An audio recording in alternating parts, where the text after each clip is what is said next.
so the remainder of the year. It's now my pleasure to introduce our senior class president, Ms. Olivia Duff. Let's give her a round of applause. Hi everyone, welcome to the first round of senior speeches. Thank you to all the special guests here today. And this time we'd like everyone to please turn off all cell phones or put them on silence. And up first today is Ben Cunningham, and introducing Ben is Taylor Thompson.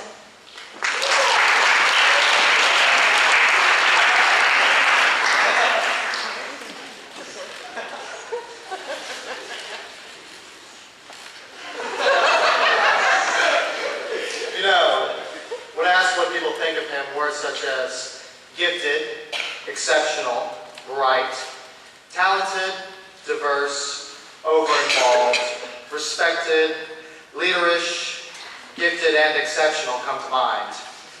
But that's enough about me.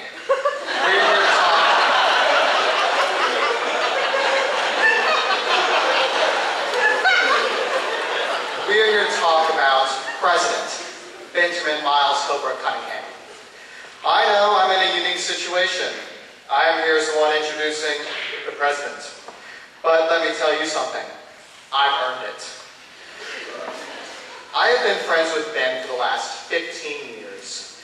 That's longer than most of you freshmen have been alive. And as the standing best friend, I feel it is my duty to inform you and reiterate to you what you already know. And that is, Ben has no chance. With a near 4.0 GPA, being the student body president, a member of mock trial, and formerly on Senate and Honor Board, having starred in over 8 plays, taken 8 AP courses, part of the founding group of Future Problem Solvers, playing on soccer and lacrosse teams, competing in Governor's Cup, rocking out on his ACT and SAT, a National Merit finalist, and an all-round stud, one could say Ben has no resume. In addition to having no resume, Ben loses in almost everything we compete in. Just ask about ping pong. From laser tag to wrestling, Ben and I love to compete. One of my favorite competitions happened at Five Guys about this time last year. It was a race to see who could finish 2 double cheeseburgers and a large fry first. While it was a close race, Ben later got disqualified when he threw up all over himself in my car.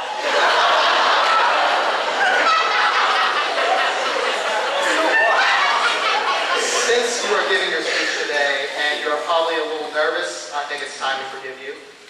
I guess if nothing else, Ben is just one of my best friends anyone could ask for.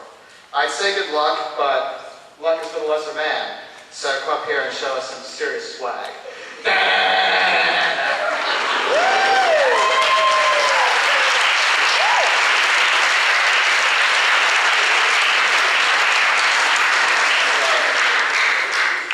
I want to be the very best, like no one ever was.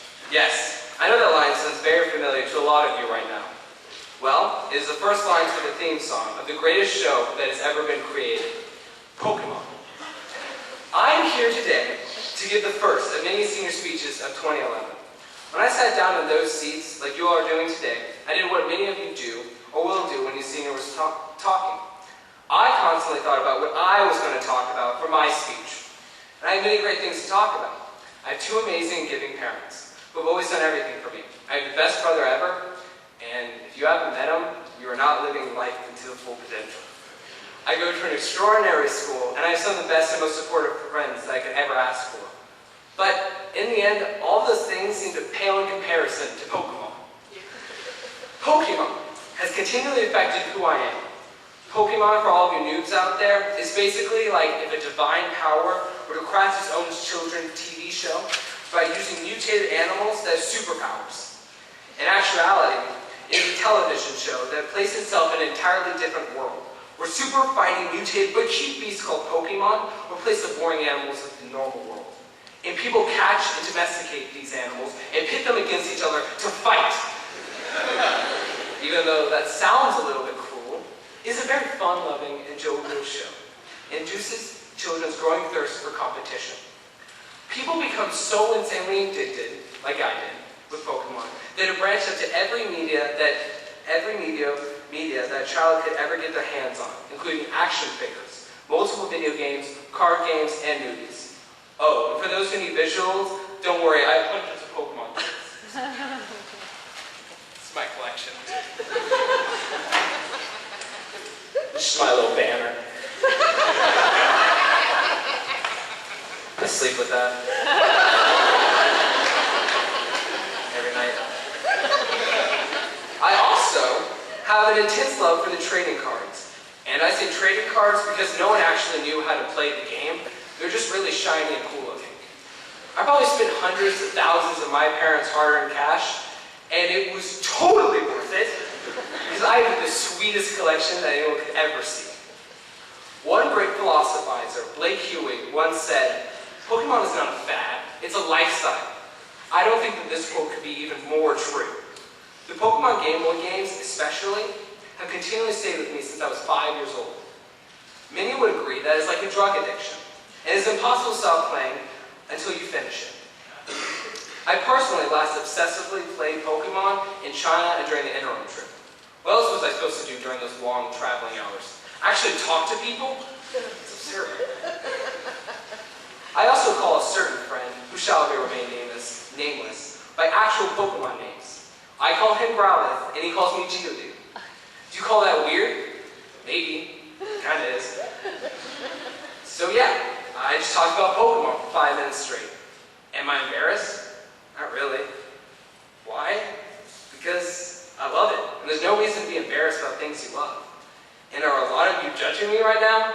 Probably. But I don't care. You can't control other people's judgment, but you can control your reaction to it. But most importantly, no one should judge people for the things that they love. So, how does Pokemon define me? Well, for all of you haters with a Z out there, Pokemon taught me how to read, which is a pretty useful habit if I do say so myself. It also has been the cornerstone for a lot of my friendships, which sounds kind of sad, as it is. Not, it was awesome. My friends and I would spend our time during recess playing our Game Boy games. Well, normal kids were doing sports for some reason. And when I was younger, I used to be kind of shy. So the only thing I could talk about with basically any boy my age was Pokemon. It really helped me secure a lot of my friendships as a kid. Pokemon has also kept me in touch with my childhood self. For all of you that say, "What does that mean?" or "Wow, that's really creepy," shut up. It makes me special. But actually, I think that my most important trait is my connection with my kid self. You all know how kids work. They only do stuff that makes them happy, because sometimes that's all that matters.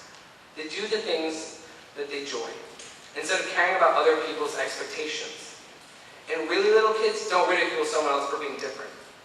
Even though it's not necessarily usual for me to still like Pokemon, I express it freely. One wise, random, mustachioed Target worker once said, "Do what you love. You should not be embarrassed about it." Pokemon has helped me live according to that philosophy. See, my love for Pokemon has had a strong impact on the way I conduct myself. Told you so. My advice for you all is that you should be open about the things you like. You should not care about what other people think. Also, don't judge other people for liking something that is different. You can make a cool senior speech. Embrace everyone's uniqueness. That is how I try to live my life. I hope you all do too. Peace.